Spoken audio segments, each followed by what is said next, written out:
Hey Trader, Stephen Quitzel here with TradersPlan.com. It is Friday, August the 30th. We're going to get into the overall price action of the market. We're also going to look at some individual ETFs today and try to find some pockets of strength in the market.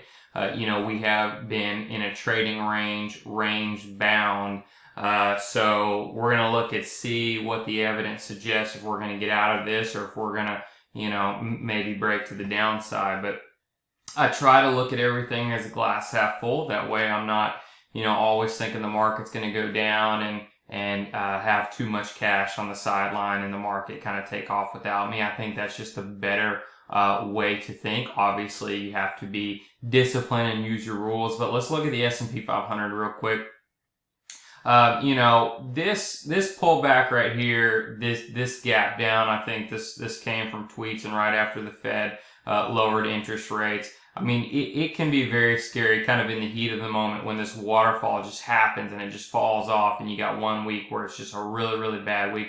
And then you get a bounce back. A lot of times why these waterfalls, these sell-offs like right here, take multiple legs down or go into a trading range, they're not V-shaped is because they need time to digest that move. It's the same thing on an upside. When a stock goes way up, and it needs some time to pause and consolidate before it can continue its advance. Same thing right here. So trading ranges are usually not fun, but they're just a part of the overall market. So that's why a lot of times you want to focus on relative strength, because when the market is not going anywhere, you can really get chopped up here. But if you focus on the strongest stocks or the strongest industries, which is what we're going to look at today, you can find some stuff that's going to move out of that consolidation before the overall market. So right now, I'm seeing a little bit of signs of technical improvement. There's a couple bullish cases that I'll make. One, right here, you got the 200-day moving average. It just hasn't broken yet, okay? So whether it's the S&P 500, the NASDAQ, the Dow, they're all right around this long-term support area. And, I would consider that the bullish case. So they haven't broken so far. We're in a trading range. Kind of the bearish case is we've been living under this 50-day moving average, but I'm really okay with that for the time being because the market can't always be above it. But I really don't want to see this pickup steam to the downside. So, but right now it's staying above the line. I would say that's a little bullish. And then if I look at the market breadth, let's saw the market breadth has kind of turned up a little bit the last couple days. So you can see this little, this is the percent of stocks above the 20-day EMA in the S&P 500. You can see that even though the price action has not broken this consolidation right here, the breadth in the S&P 500 stocks has. Now, this isn't an end-all be-all signal right here, but I want breadth leading, and breadth usually does. It leads to the upside and it leads to the downside, usually. So I like to see that. I'm starting to see some technology stocks that are getting stronger. Financial stocks are coming out of here. You still have staples, and I'm sure utilities that are the strongest, which is not what you want to see. But I'm just going to kind of keep an eye on this industrial, discretionary, and technology to see if we can get some strength out of here. I'll be interested to see if that happens, but right now I think we're okay. So far, so good. Now, if we look at the longer term breadth picture, we can see that we're still, this is the percent of stocks that are above the 200-day moving average, still range bound. Now this indicator does lag a little bit. It's not going to, it's not going to lead the market. This one is longer term, so it's going to lag a little bit. But, I think if this moves above 60 and gets kind of inches closer to 70, I would say that's very bullish, and you kind of have to assume the uptrend is going to continue. I do want to really focus on, I just want to look at this bonds for a second, just to kind of show you how straight up this chart has gone. This TLT right here, 20-year Treasury ETF bond, this has gone up from 110 to 147, 30, 35% in 10 months. That is pretty impressive, and if I show you a chart of the yields, it will look the opposite, as just absolutely rolled over. But one major thing I want to show you on this chart is it seems like this was kind of a bigger consolidation, or this consolidation was a little bit bigger than this one, and then you had a smaller ones. This looks tired. So I would be cautious on trying to chase bonds here. I would be cautious on trying to chase utilities and REITs, because they are highly correlated with bonds. It just, this seems very extended, very parabolic. This could come back down and yields could snap back and bounce. Let's go look at a chart of that real quick. Just let me go find it. So we can look right here and see the TNX, the 10-year Treasury. I mean, look at how hard that's fallen. It hasn't even taken a break. Literally kind of cut in half right here. So I would expect at some point in time this to get a counter trend rally, counter trend bounce, kind of that dead cat bounce, which could help the overall stocks. It could kind of flow money, or could inversely impact, the stronger stuff right now, which is utilities and REITs. So that's why I would just be cautious on trying to play too much of them, because this could snap back, and it could snap back hard. Now, with that being said, I'm going to switch over to gold, and I've been talking about this for a few weeks now. I've really been waiting on kind of a pullback. This is the GLD chart, and it's broken some major technical levels. I've been waiting on a pullback, and it really just hasn't happened. And I'm looking for a pullback, and once it pulls back, I think the safe place to put a stop is under this 120 for a potential long-term hold. But right now, I think that if the market can start to rally, I think that's going to put pressure on the overall metals, and I think that could give you an opportunity, depending on where this kind of retraces. I think that could give you an opportunity. So if gold and the miners start to sell off and the overall market does rally, I would be keeping an eye on your miners and your metals, and I think that is a great potential opportunity for a setup. It's just like anything. We were just looking at the TLT. Something that comes straight up, it's going to snap back, it's going to pull back, it's going to retrace. And I think that gives us some opportunities for potentially long-term position, or I might be looking at taking some long-term positions in miners and just kind of seeing what can happen, because, from 2005 to 2011, just this simple ETF was up 350%. Now it's starting to, and then it's been basing for about 7-8 years, and now it's starting to break out of some major technical levels. So I'm kind of looking for the second mouse gets the cheese type of setup, and then just really seeing what happens. I think that if you look at this long-term chart, I think you really have to consider this, or have this on your watch list to see what happens, because I think, and I know sometimes as traders, it's hard to kind of think long-term. Sometimes they can take a long time to develop. I mean, if we go back to the Treasury yield chart, actually I don't have that up, but I mean, that took a long time. That was a 40-year chart. And I'm not saying we're going to wait 40 years, but I'm just going to keep gold on your watch list. Now I want to come over here and look at some individual industry ETFs just to see, what's really strong. So I have these industry ETFs right here, and I have them ranked by relative strength. So what I'm looking for right here, and we're going to go through a lot of charts here. I'm really looking for something that stands out, something that has already broken the trading range and is showing relative strengths, because then you can dive deep into that ETF. You can dive deep into the stocks in that ETF and see what's really leading. So right here, it's no surprise we have gold miners at the top of the list. Let me kind of widen this a little bit. But to me, gold miners is extended, and it has been riding this 10-week, but I kind of see this reversal right here. I'm looking for a deeper pullback, maybe to this, in this zone between the 40 EMA and the 10-week. So right now I'm just going to kind of pass on that. Semiconductors. So I'm just kind of doing the quick eye test. Semiconductors doesn't really look, it actually could complete a reversal this week. But to me, that doesn't really look that enticing. Home construction. Here's something that's really standing out. Look at this.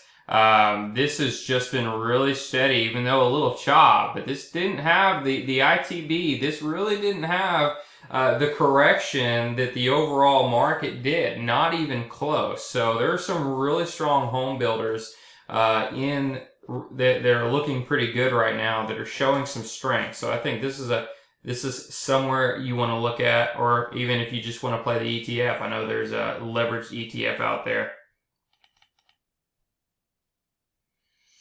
So this medical device, I think this is an ETF that looks really interesting, and I want to stretch this because this is almost at a 52-week high. It's probably, less than 1% away from a 52-week high. You can see the relative strength line rising. I would not call this a correction at all. Now we're looking at a weekly chart, by the way. We can kind of go over to the daily chart right here. You can see that even though this is choppy, we have been in a trading range. There's been some accumulation coming in this, so I would definitely put this ETF on your watch list and maybe kind of dive a little bit deeper.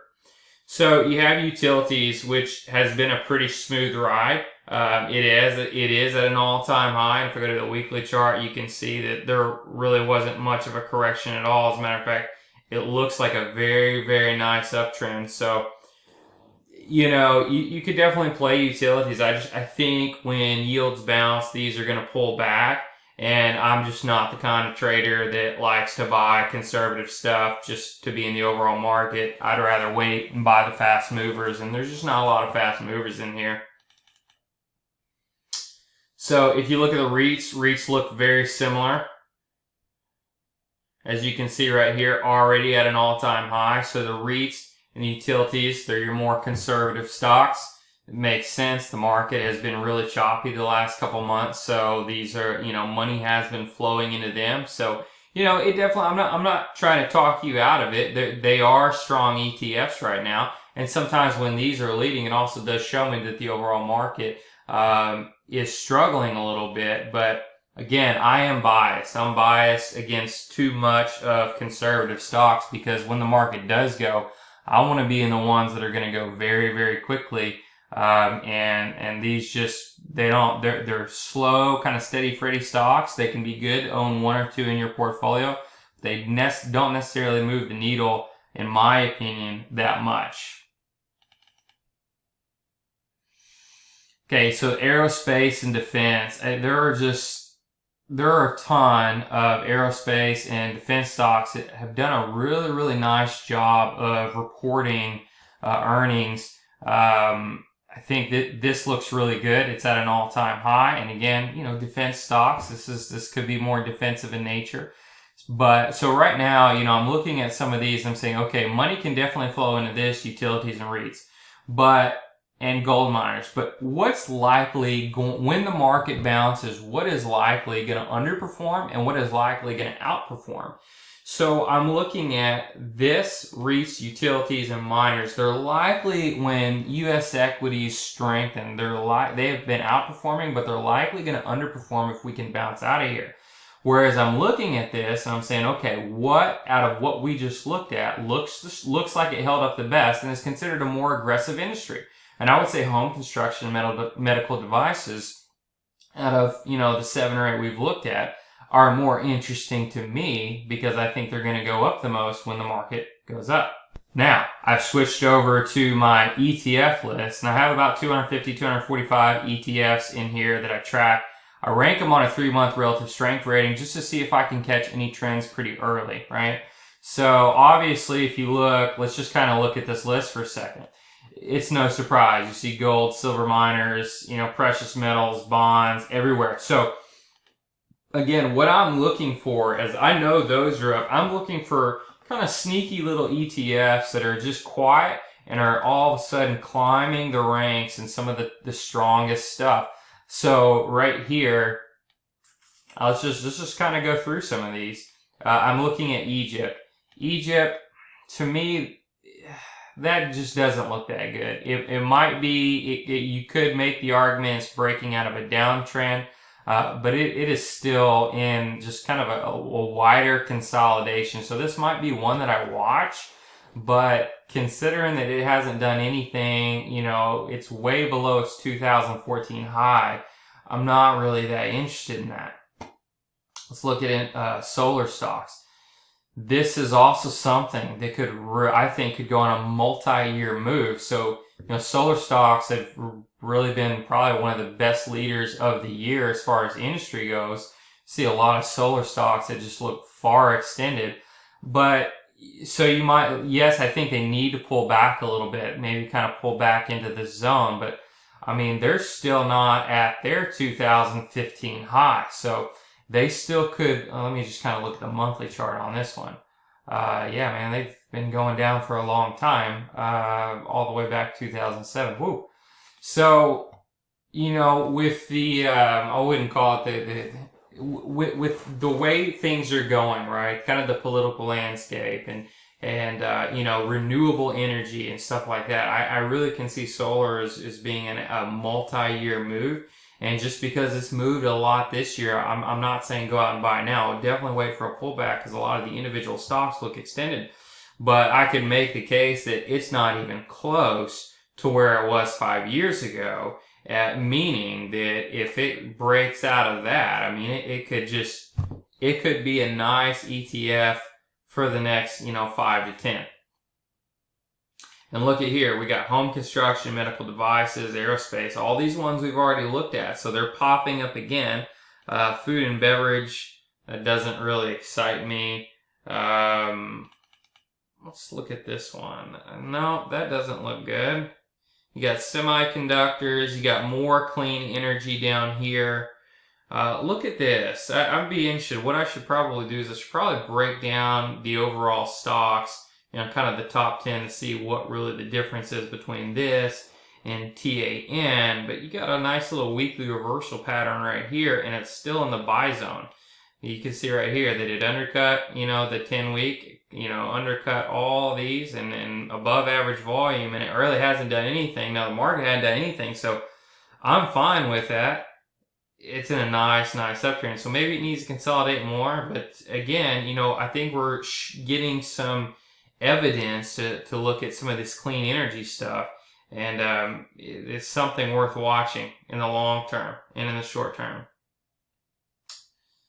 iPay. This is something that's also looking really interesting and one that could be a potential long term. Now, this is mobile payments, right? So this is an ETF seeking investment results corresponding to the mobile payment index. Didn't even know they had one, but I'm sure they have an index for everything. But, you know, the way the world is going right now is just more online payments, more mobile payments, electronic payments. This has been a very nice industry this year, just kind of online electronic payments. And I think that could continue, that trend could continue for a very, very long time. Look at what this thing did all the way back, you know, from 2016. I mean, the market looked like that too, but it's been a really nice trend.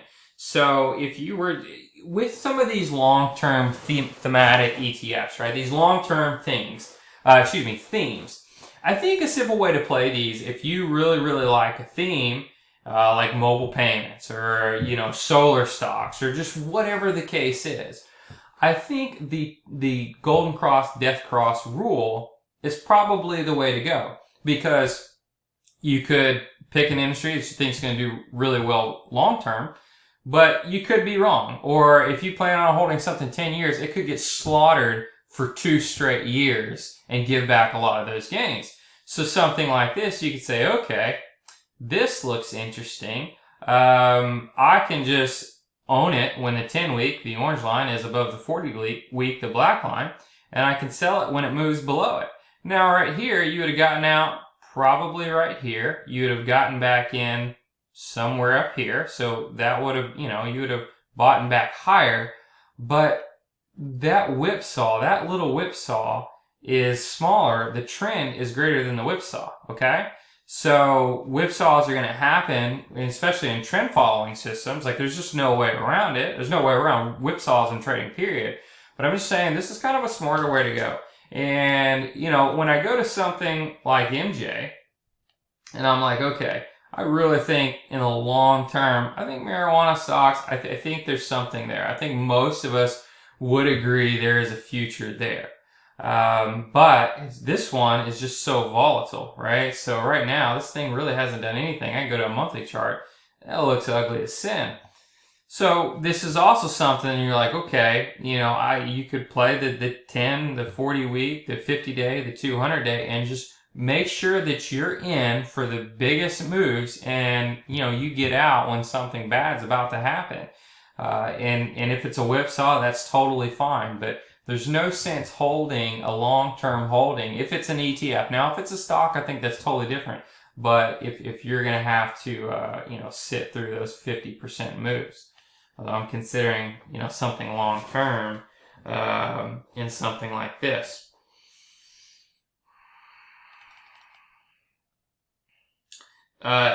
This is more of an idea of something that I think, even though the relative strength ratings are only 72, the chart looks bad.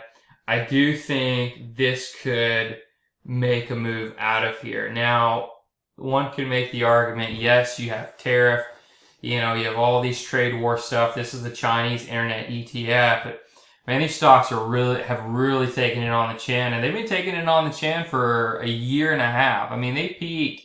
I mean, we're going on the beginning of 2018, so a solid year and a half, a little bit more, where it's just been in just a major correction, and usually a bear market, and usually no one wants to touch these, and that's the time that they can really take off. And I've been seeing a little bit of evidence, not a ton, but a little bit of evidence that, these stocks are so cheap, and there were some decent earnings reports in some of these stocks, starting to see some volume creep in. If it creeps out of here, I think it could make a really big move, especially if there becomes a favorable, trade war, negotiation agreement, whatever. I think it could make a nice move for a year or more.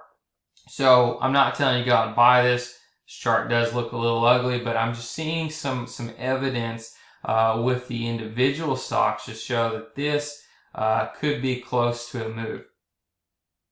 Now, obviously, with something like this or anything, you don't ever want to, I don't think, buy and hold something like this. You always have a stop loss in place. So I think just kind of what I'm looking at, and you can see right here, this emerging market, internet ecom, the chart's looking a little bit similar.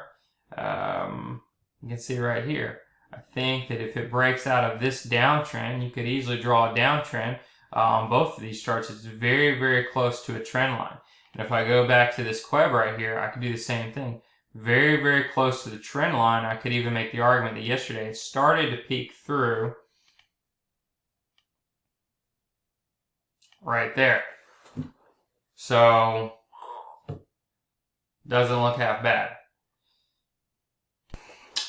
So that's all for today. I'm just going to leave it at that. Right now, still in trading range, but I think the breath is perking up. We had a good day in the market yesterday. We could bounce out of here. We want breath to lead. So trying to just identify some pockets of strength that just have already broken out of their trading range. And I think we identified that with medical devices. Oh, what was the other one? Medical devices, home construction looks interesting. So just something to keep your eye on those, because they held up really, really well.